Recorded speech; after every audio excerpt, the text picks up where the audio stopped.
Hi guys, and welcome back to World of Tanks, and it's Sunday, so it's time for another random destruction, and it's also New Year's Day, so I hope you all had a good New Year's Eve, and I hope you all had fun and are ready for a fresh new year 2017, and this is the first video of 2017, which is quite cool. But I'm in the M4, it's tier 5 match, Sand River night variant, and a standard battle. And I quite like my M4, keep it around just for going out and having a bit of fun in every now and again. And I've got the 105mm derp gun attached, and I do carry 10 heat rounds. I try not to use them, I try just to use normal rounds as much as possible, even in the tier 7 matches, and I only tend to use heat in an emergency. Now it's well, the 105mm, 6.67 rounds a minute, it's quite a lot slower than the M1A1. 53mm of penetration and 410 damage on your standard rounds, which are HE, I believe. Yep, they are, and 101.59 penetration on your heat rounds with 350 average damage. Now, your turret armour, this is fully upgraded, so it's 64 all round. And the hull armour, well, it's a tier 5 medium, you know, it's not too bad, but it's not brilliant. It's 51mm on the front, 38 on the sides and rear, which is quite poor. But the front's got a decent slope to it, and you know, when you're against your own tier and at a distance, or when you're using the very good gun depression, you can bounce a few shots with it. It's you know, it's not too bad in that situation, and it's, you know, it's a fairly nimble little tier 5 medium. I love the Sherman, I do. I really like the M4 Sherman, and of course it is an iconic tank as well. But I've come up and over that northeastern corner. There's normally a bit of resistance coming that way, but nothing in this one so far. There's a couple of lights and another medium that have come that way, and we've not encountered, well, anything, which is quite odd. At least normally there's something knocking about up here, so yeah, I'm quite surprised. But I think we might be encountering something soon. I would be surprised if there's nothing on the ridge. Oh, there's Arty on the ridge. I'm quite surprised that he is there. I would have expected him to be somewhere else, possibly. But yes, quite a surprising match, and it was one of those that was gearing up to be a bit crap, to be honest. You know, when you're like, oh, great. I mean, look, nearly at cap, half the enemy team's gone. You know, I'm not planning on capping unless it's to draw the enemy team back. And yeah, I've got 3 assisted damage. So, fantastic. Just the kind of match you want, yeah? Well, it's not always a complete loss. Sometimes you can just sort of pull it back a bit and redeem yourself and do a bit more damage. So, well, we've realised that there's nobody at this end. I can see a few of them on the map, and I'm assuming, because of where we've come, that they're going to be in between us and those enemy tanks that are marked. There's a small chance they could be on that hill that overlooks the river around F5 possibly. In fact, there you go, F4, so I was close. So I'm going to pull around this way, see if I can get a shot off at him using this sand dune as a bit of cover. And that's why I like this gun. And again, when you're in these lower tiers, I mean, that's only a poor little tier 3. I almost feel sorry for him.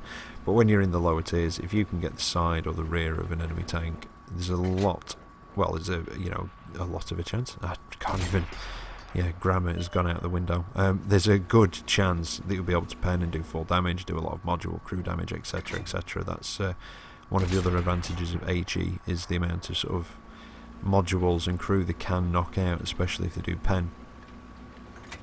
And of course, they don't bounce, but they don't get normalization, although technically, oh no, yeah, that would affect them. But also, even if they hit and don't pen, you still get some splash damage. And it's not going to be a great deal against something heavily armoured, but against some of the lightly armoured stuff that you might just, you know, not quite pen like that, it's 174 damage. I shouldn't really be shooting HE into the tracks, but I was just trying to go for the best place of penning, but I think that, I don't even think that one penned, did it? Was that splash? And again, that did not pen that Valentine. That was 111 splash damage, which is why I quite like the 105mm on the Sherman. I wouldn't put it on the Easy 8 or the Jumbo. Well, maybe the Jumbo possibly. But then again, it then makes it only useful in certain situations. But yeah, I definitely like running the standard M4 with this gun. Now I've got the enemy KV-1. He's probably going to spot me in a second. And because of the thickness of his armour, as you can see, that's the downside. I'm only splashing for about 34. 18, yeah. But it's slightly dropping and going into his tracks. Oh, the Valentine's popped up on my right. That was target fixation there. I was focused in on the KV-1 and just wasn't paying attention to what was around me and completely forgot about the Valentine. Hopefully, no, just tracked him, and again 32 damage. It's like the death of 1,000 cuts for that guy. One more, yeah, there we go. Oh, and that pulled me out of Top Gun as well. That was quite nice, considering it looked as though it was going to be a bit of a write-off that match at the beginning. So a daily double, 3,652, 1,216 damage done. Not the most I've seen done with it or done myself, but not the worst either. And a first class mastery and a Top Gun and a sniper, which is quite nice. It's not the most accurate of guns either. And it put me at the top of the table, so yeah, quite happy with that match. It was a good fun match in the end, and yeah, like I say, it just goes to show that even if it starts poorly, it doesn't mean the match is a write-off. You can still pull it back for yourself.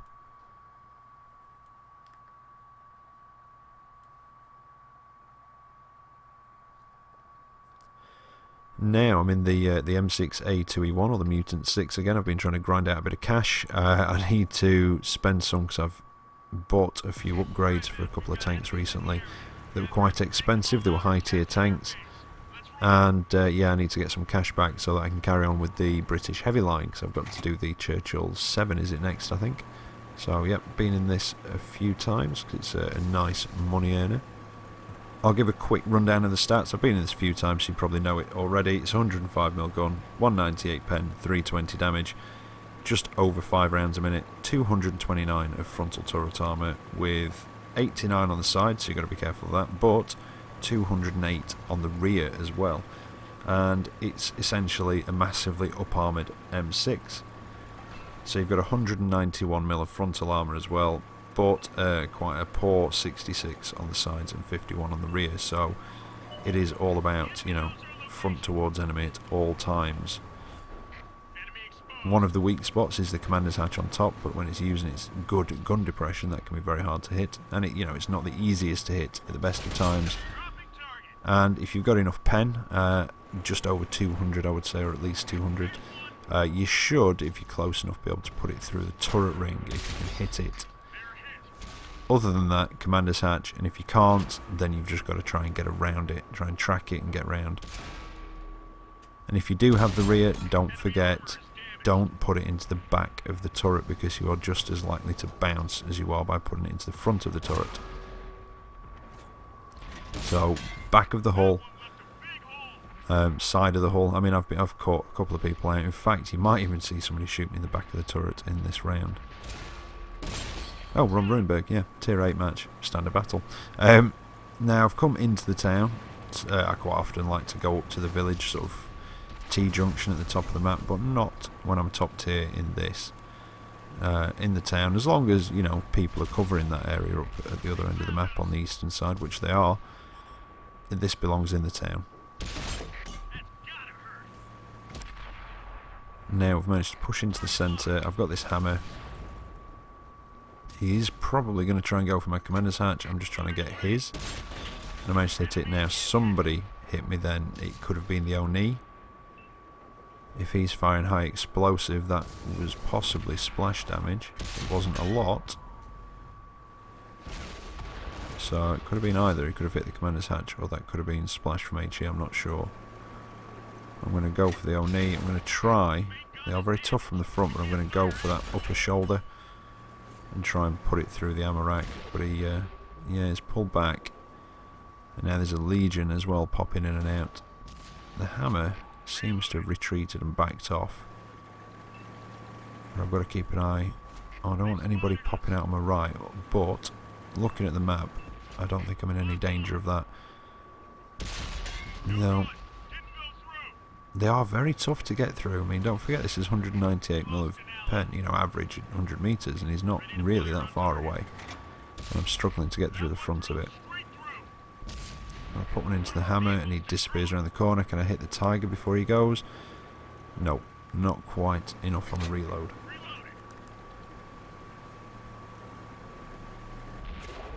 Now, I was going to go and deal with the Oni, but he looks like he's been dealt with, and the tiger and the hammer looked as though they were coming around behind us. So that's why I've turned around and I'm going to go and try and intercept them. I don't want them coming around, well, coming around behind us basically. Oh, something has though, and I have a feeling that was that lichen. He could probably just get a shot into me from where he was. And there's the hammer and the tiger. Gonna finish off the hammer. I think yeah, I did went for an auto-aim shot which bounced. That was my own fault. You know, I normally just use it for when I'm circling, moving fast, or for target acquisition, for me to then zoom in. I just find it helps with getting it onto the target in the first place. It can just be that little bit quicker. I don't use it normally in any other situation, like I say. There we go, there's the one in the back of the turret from the ELC, that's what it was, not a lichen. I think the lichen was a different match. But yeah, like I say, auto-aim, it's useful for acquiring your target, especially, you know, if they're behind cover and there's bushes and what have you, just to see if you can actually get a shot at them. If it can lock on, then you can zoom in and take your shot then. And yeah, I'll just use it for acquiring the target in the first place, and then actually zoom in and take it myself, you know, aim myself, that sort of thing. Now the match, it's pretty much over. That ELC is going after our Artie, just to try and get himself a bit more XP and silver, and I don't blame him. I'd be doing the same thing. He's a little tier 5 light tank against a lot of heavies and a tank destroyer, and he took out the Artie. And I did actually manage to hit him, but I don't think I'm going to reload. Nope, before we cap out.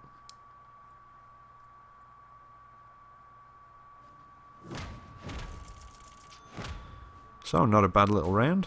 Admittedly, I was a top tier heavy, so there is a certain expectation for me to do fairly well.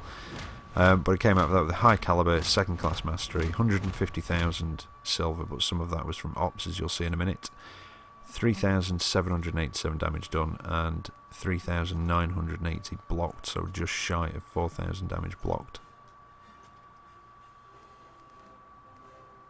So not bad. I do like the Mutant 6, and if you like your heavy tanks, especially the American ones, I would recommend it to you. You know, if you're not into them, I won't, because it just probably wouldn't be your sort of thing, but I do like the American heavies and I do like the Mutant 6. It is a decent tank. You know, in certain situations it gets its arse handed to it, but, you know, it's good most of the time, or I find it is. Anyway, we're on the last of the replays.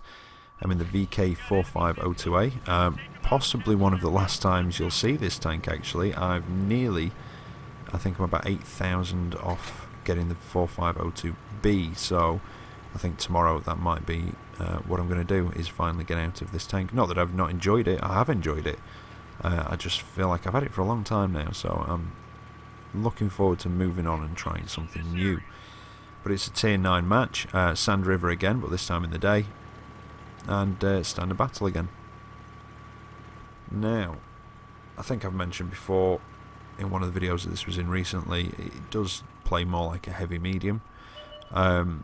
Its gun, I don't think is quite as good as the Tiger 2's top gun. I think that gets one with slightly higher penetration.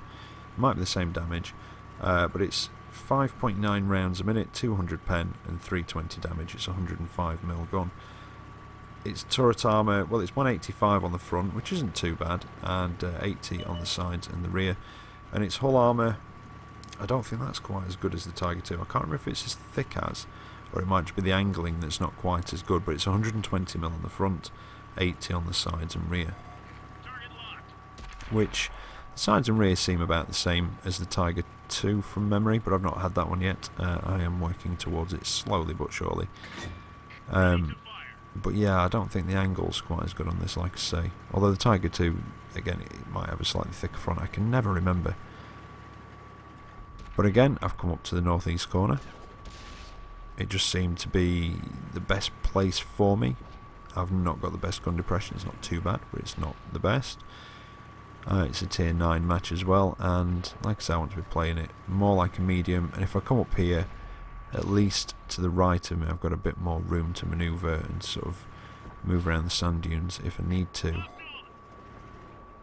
Yeah, there's a Comet there, giving him a bit of a slap. But I have got to watch out. I just feel like I'm going to take a shot in the right side. I'm going to keep an eye on that Comet. I think that medium to my slightly to my left is a T-54. Yep, it is. Now I've got to be careful with him. I don't think they do a great deal of damage per shot, although I could be wrong. It could be about 300 as well. He's got quite a bouncy turret on him. And I think pulling back is probably the best idea there. Although the Comet's been dealt with, but yeah, there's an IS-3 coming round. And again, when I'm pulling back like that, sometimes I do just sort of put an auto-aimed shot in.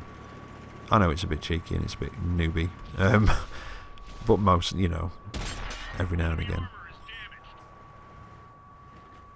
Right. Now, like I say, the gun depression is not brilliant. It's better than a lot of the Russians, and it was enough to get me a shot through his front drive wheel. Can I go through his lower plate? I can. That was nice. And I think he came around there on full health, didn't he? And now he's looking decidedly worse for wear.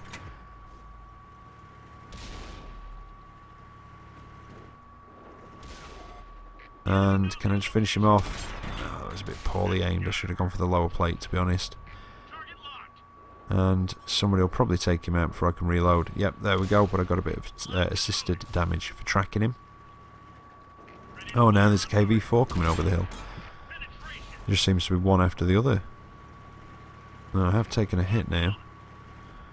So I'm going to back off and try and get myself in a better position for fighting this guy. Now that was lucky. That wasn't fully aimed. And I managed to put it through that weak spot on top of his turret. But it just pulls back before I can get another shot off.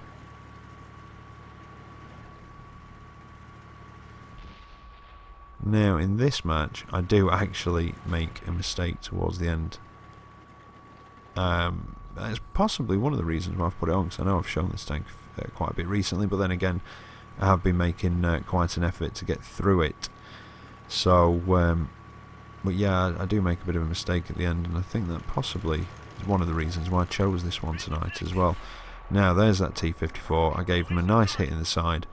I know that he's not got the gun depression to get down to shoot at me down here, but I am quite eager to take him out as well and to give him a bit more punishment.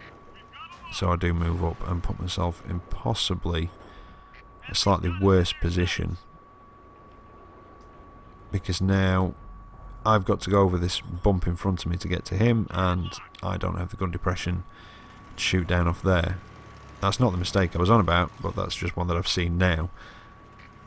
So I've repositioned and I'm going to try and go after him again. I've still got quite a bit of health left.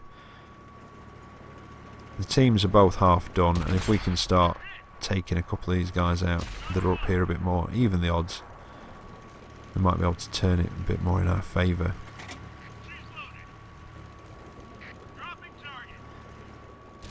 Now, I don't know if you've noticed as well, but I have been catching up on all your comments from over Christmas. I think I'm possibly caught up. Apart from Friday's video, I have read a few, but I've not actually had a chance to reply yet, so I've had a fairly busy weekend. But I will get round to that either this evening or tomorrow as well. So I do apologise that I've not got back to you on Friday's comments yet. Now that KV-4, he's moved round, and I've not got much cover here, but I've got this rock in front of me, and yeah, he's still got me.